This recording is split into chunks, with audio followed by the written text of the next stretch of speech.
Have you ever wondered why you're not the same person around everyone?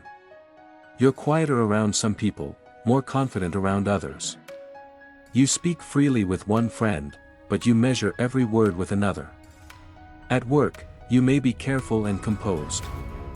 At home, playful, impatient, vulnerable. And sometimes, after noticing how differently you behave around different people, you begin to wonder, which one is the real me? We often imagine authenticity as being exactly the same person everywhere. Never adjusting. Never filtering ourselves. Always saying exactly what we think. But is that really authenticity? Or are we confusing authenticity with sameness? Human beings are socially adaptive. Different relationships naturally bring out different parts of us. You don't speak to a child the same way you speak to your employer. You may share fears with someone you trust that you would never share with a stranger. One friend brings out your humor, another, your thoughtful side. None of this necessarily means you're pretending. Different relationships can reveal different parts of the same person. We all manage how we present ourselves. We choose what to reveal, how to speak, and what is appropriate for the moment. Psychologists sometimes call this self-presentation, or impression management. And despite how those words may sound, it isn't automatically dishonest. Social life requires awareness. Knowing when to speak, when to listen, and how our behavior affects others is part of maturity. The problem begins when adaptation becomes something else. The question is not whether you change around different people. The question is, what are you changing, and why? You may soften the way you express an opinion because you respect the person listening. That's adaptation. But pretending to believe something simply because disagreement might cost you acceptance. That's different. You may keep something personal to yourself because trust has not been earned. That's a boundary.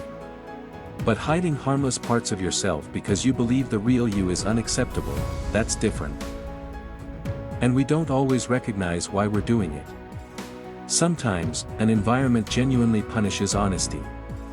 Sometimes, acceptance comes with conditions.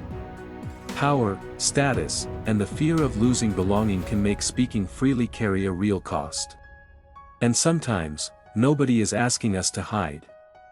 We learned to expect rejection long ago, so we silence ourselves before anyone else has the chance. That's why authenticity cannot simply mean, say whatever you think. It doesn't mean refusing to adapt or treating every compromise as a betrayal.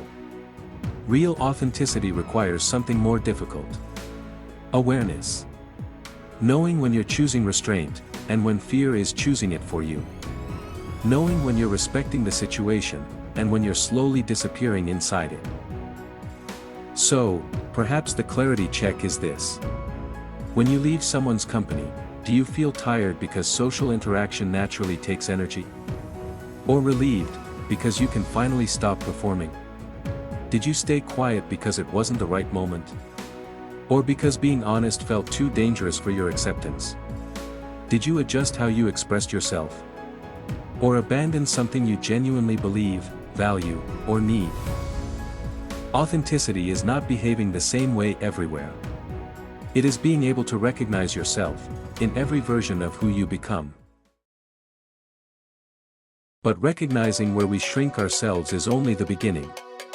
In Saturday's Growth and Well-Being video, we'll look at how to stay true to yourself, without damaging the relationships that matter.